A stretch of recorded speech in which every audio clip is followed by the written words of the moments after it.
Looking forward to today and our worship time together. Also, I know Gary will mention this again at the end of our service, but next Sunday is going to be a very special day. Our Hispanic congregation will have met twice before next Sunday. So they're breaking in this new space down here below us. But next Sunday, during our Bible school hour, there's going to be an open house downstairs to just celebrate with our Hispanic brothers and sisters the new space that they have now for their worship. There will be no adult classes next Sunday. Children's classes will meet, but all the adults are invited to go downstairs. There will be some light refreshments and just a time to be together. So we're looking forward to that. Well, today we finish up our study of the Ten Commandments. I don't know if you've seen this particular list or not, but I want to share with you, since we live in the South, have you ever seen the redneck Ten Commandments? Well, let me just kind of give you the redneck Ten Commandments. Here's the first one. Just one God. Number 2, put nothing before God. 3, watch your mouth. 4, get yourself to Sunday meeting. 5, honor your ma and your pa. 6, no killing. 7, no fooling around with another feller's gal. Number 8, don't take what ain't yours. Number 9, no telling tales or gossiping. And number 10, don't be hankering for your buddy's stuff. Well, today we're going to be talking about don't be hankering for your buddy's stuff, except we're going to give it a little bit more appropriate title. We're going to title this today, Learn to be Content. Recently, I read the story of a Philadelphia widow named Henrietta Garrett, who died without having written a will. This very wealthy woman died with an estate at the age of 81 worth $17 million, and that was in 1930. She only had one living relative and less than a dozen friends. And yet in the years following her death, now get this, more than 26,000 people from 47 states and 29 foreign countries, represented by more than 3,000 lawyers, tried to lay claim to either part or all of her estate. And in their efforts to get their hands on her money, these alleged relatives committed perjury. They faked family records. They changed their own names. They altered data in church Bibles. They concocted all kinds of crazy stories to try to prove that somehow they were related to Henrietta Garrett. And as a result, 12 people were fined, 10 people were jailed, 2 people committed suicide, and 3 people were murdered in an effort to get their hands on that $17 million. And all that turmoil was generated by greedy people who were discontented with what they had. They were coveting Henrietta Garrett's estate. Now, the 5th through the 9th commands that we've already studied focus on outward behaviors. Don't steal, don't lie, don't commit adultery. They tell us how to behave. But the 10th commandment has an internal focus. The 10th commandment says, you shall not covet your neighbor's house. You shall not covet your neighbor's wife or his manservant or his maidservant or his ox or his donkey or anything else that belongs to your neighbor. So the last of the 10 commandments challenges us to control our attitudes and to control our emotions. It challenges us to get our hearts right. The underlying cause of all sin lies deeply within our hearts. That's why trying to just simply change our outward behavior without changing the heart always ends in failure. Simply trying to force ourselves to behave outwardly without first changing our hearts is like slapping a coat of paint over a piece of rotten wood. It looks good for a while, but eventually the rot's going to bleed through. And so, if we get our hearts right with God, the externals will come naturally. Coveting is a matter of the heart. And if we give into this covetousness, then we've given the devil a foothold in our hearts. And once that happens, it opens the door for us then to break all other kinds of commandments, as we'll illustrate in just a moment. What does the word covet mean? Well, the word itself, covet, actually is a negative word. At least it was, or a neutral word rather. It's just neutral in meaning. It was originally. It simply meant an enthusiastic desire for something. If you look up the word covet in your dictionary, you'll find definitions like this: to yearn for, to crave, to set your heart on, to hanker for, or to hunger for, or thirst for. Desire itself is not wrong. It becomes wrong when we desire something that belongs to someone else. That's what coveting is. It's not wrong to desire things. God, as a matter of fact, created us with desires. It is the strong desires that you and I have that motivate us, that provide the emotional energy that we need to achieve things that are worthwhile. If you and I have no desire whatsoever, then we just sit around like a limp dish rag and never attempt to do anything or accomplish anything. What determines whether our desires are good or bad is our moral character. And it's the motives that drive us to do the things that we desire to do. If our heart, if our hearts are driven by selfish ambition, if our hearts are driven by an unhealthy desire to acquire things, then our desire will result in covetousness. Desire turns into coveting when you want something that you cannot have or should not have. And you want it so badly that you have concluded, I just simply cannot be happy unless I have this thing. And when that thing that you desire belongs to another person, then that covetousness within you may lead you to break other commandments so that you can obtain the thing that you want. Covetousness and greed are very closely related. Covetousness tempts us in both hard times and in good times. When times are hard, we may look at what other people have around us and we may be tempted to steal what they have because we need it. On the other hand, when times are good, we can still be covetous because we still don't think we have enough, and so we long to have the things that we don't yet have. Let me illustrate to you how a good desire can be turned into a covetous desire.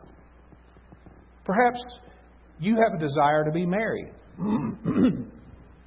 I remember when Jane Lee and I were dating, I had a strong desire to be married. That's a good and wholesome desire, is it not?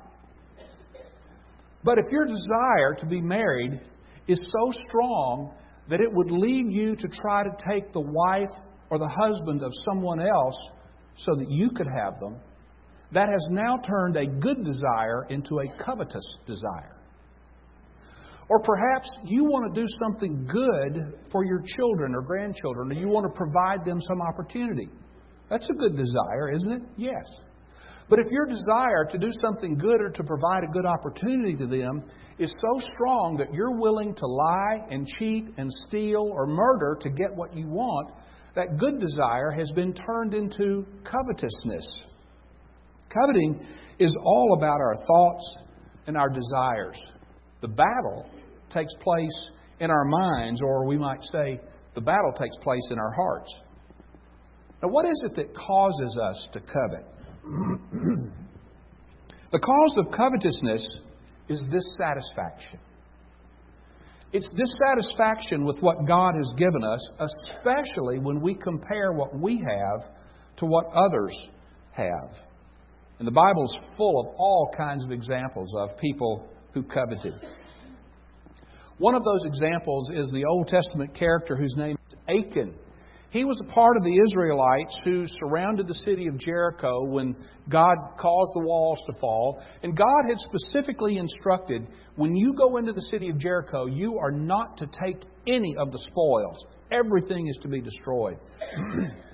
And yet once Achan got inside that city and saw the gold and the coins and the riches, he desired some of it for himself. And so he disobeyed God and he tried to slip it out. And yet later he was discovered having taken what God said he was not to take.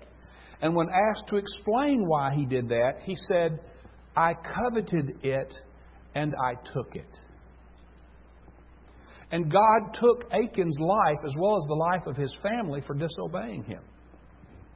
Another example is King David. It's a sad example. I think allergy season is here. Yeah, I may have to get the water out in a minute. Thank you. King David is just a sad example of what covetousness does in life. When David saw Bathsheba from his balcony, he desired to have what was not his to take. Even though he was married, he desired to have Bathsheba, even though she was the wife of another man. And when David went, and when he sent to have her brought to him, David broke at least 5 of the 10 commandments. He broke number 8 because he stole another man's wife. He broke number 7 because he committed adultery. He broke number 9 because he lied to try to cover up what he had done. He broke number 6 because he arranged to have Uriah murdered. And he certainly broke number 1 because he allowed his desire to have Bathsheba to be more important to him than putting God first. But the first commandment he broke, really, was the 10th one. He coveted another man's wife. And once he had given in to that one, he quickly started breaking others. And that's usually the way it happens with coveting. A third example is King Ahab in the Old Testament. You remember the story of Naboth, his neighbor, who had a vineyard?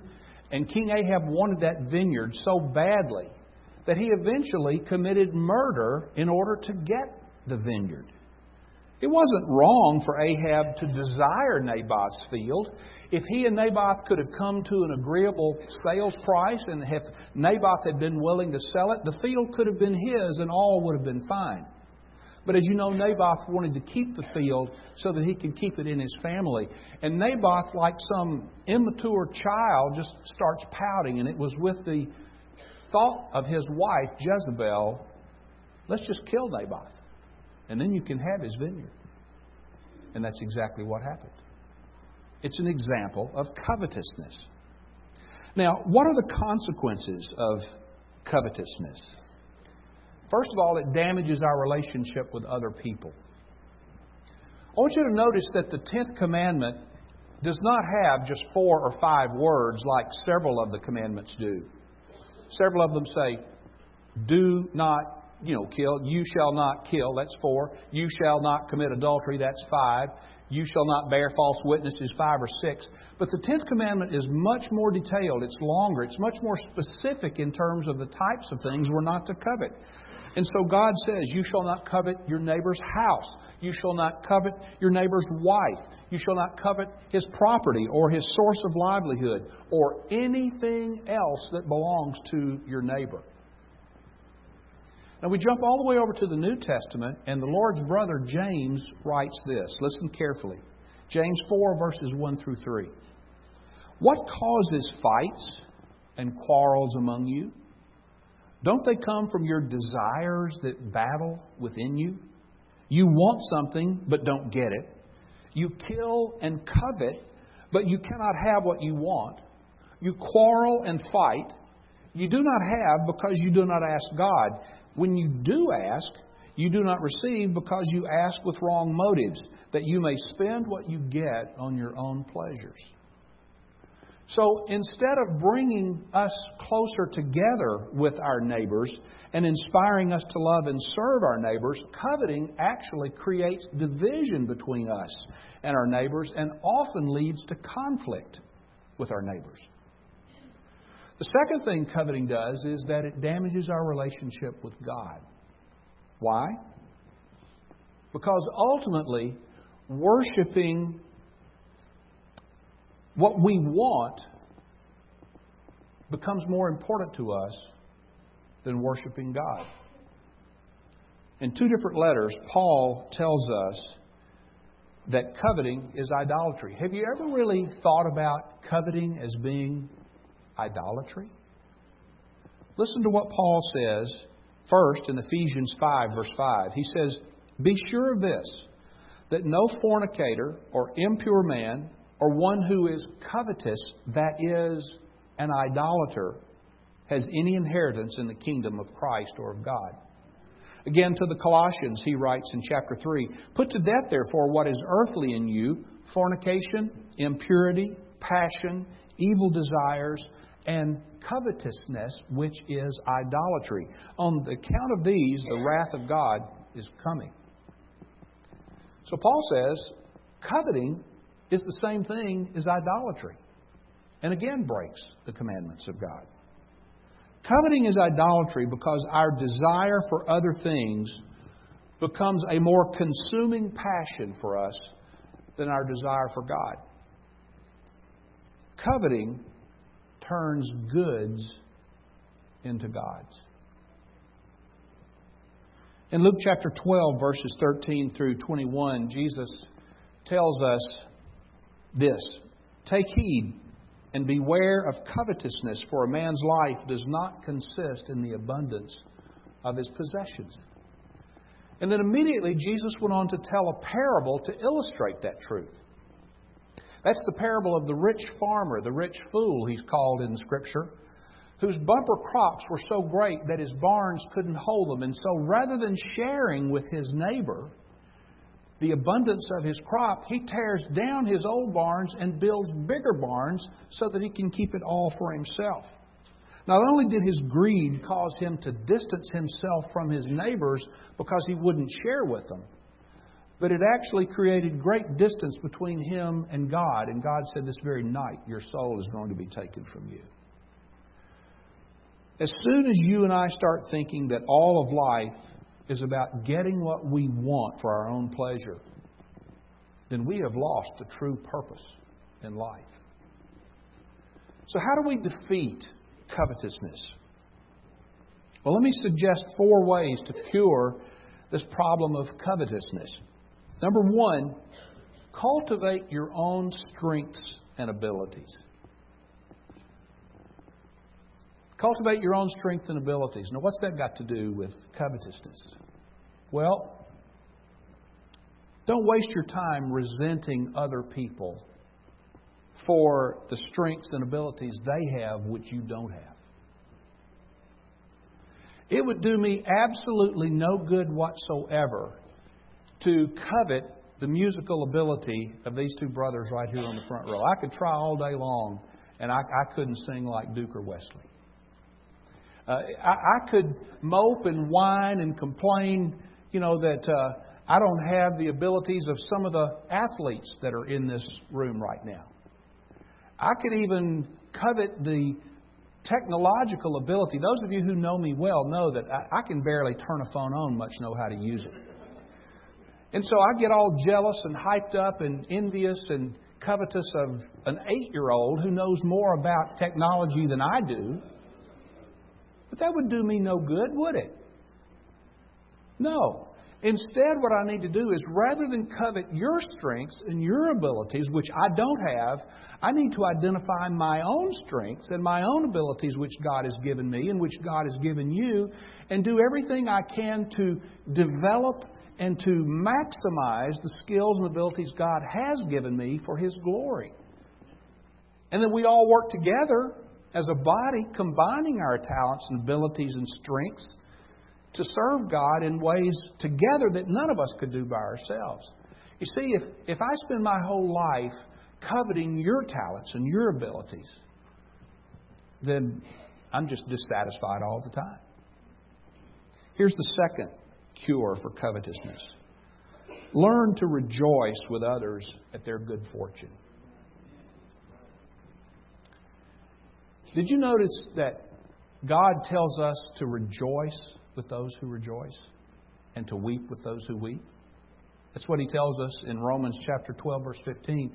And it's far easier to weep with those that weep than it is to rejoice with those that rejoice. Let me ask you this. How good are you at truly rejoicing with other people when good things happen in their lives, especially when they don't happen in yours?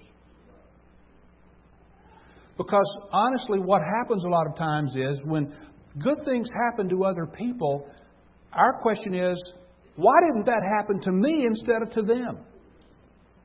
And that kind of thinking, where I want less for you and more for me, is covetousness. It's just covet. That's what it is. Last week, I picked up a copy of USA Today and read an interesting article. The headline said this: Facebook, and then had quotes, likes, are linked to depression. And did anybody else see that article this week? One or two of you did?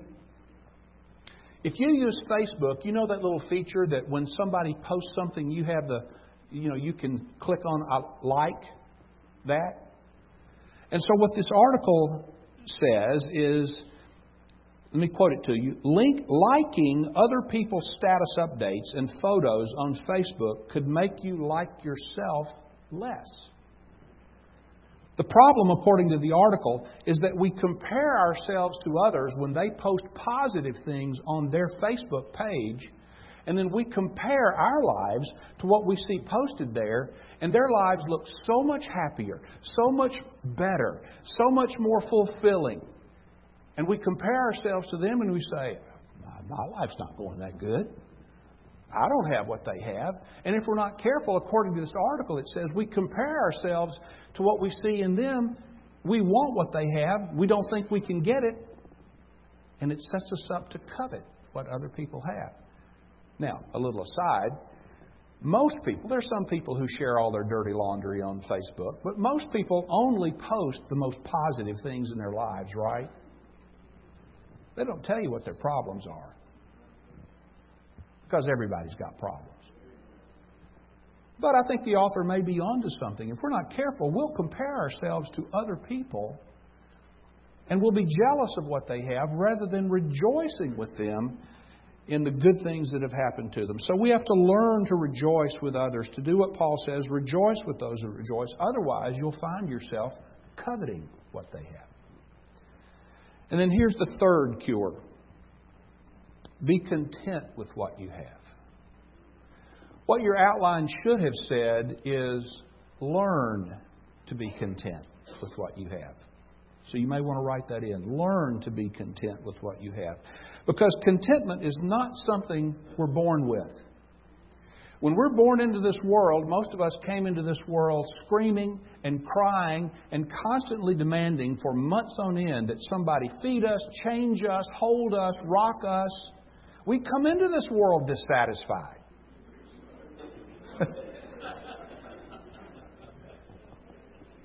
And we have to learn to be content.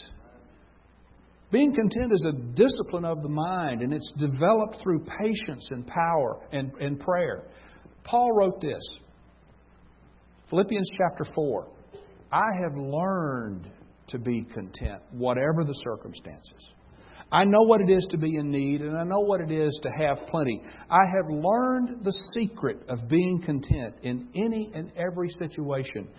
I can do everything through Him who strengthens me. Now, we hear Philippians 4:13 a lot. I can do all things through Christ. We use that verse to apply to all kinds of things that we want to do if we need a little strength, a little boost. But I want you to notice the context in which Paul writes verse 13. He says, I have learned by God's power and strength within me to be content in whatever circumstances I'm in. I think sometimes we pull verse 13 out of context and apply it to just all kinds of stuff that Paul probably never intended to apply it to. It takes prayer and effort and discipline to learn to be content. There's a story about John D. Rockefeller, who was the enormously wealthy co-founder of Standard Oil. Some of you know about the Rockefeller Center in New York, named after John D. Rockefeller's family. At Rockefeller's death, one of the journalists who was covering his death asked one of Mr. Rockefeller's aides, how much wealth did the old man leave behind when he died? To which His aide simply replied, "All of it." Have you ever seen a hearse pulling a U-Haul trailer? We're not going to take it with us, folks.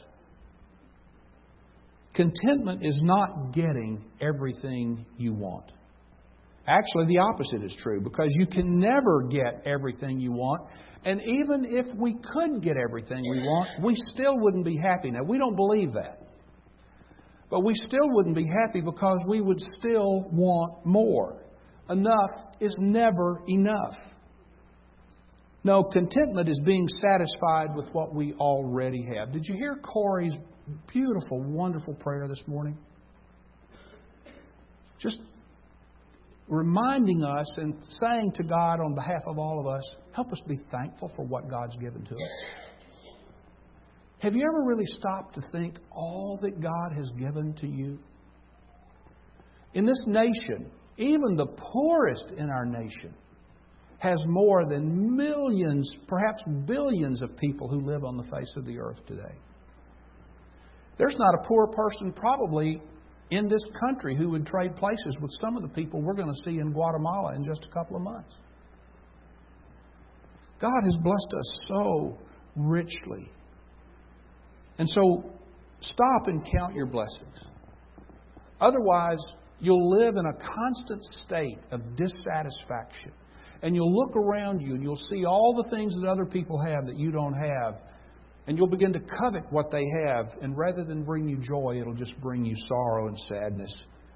Learning to be content gives you the peace and teaches you to rely on God. And then here's the last cure for covetousness. Let your greatest desire be to know and to trust God.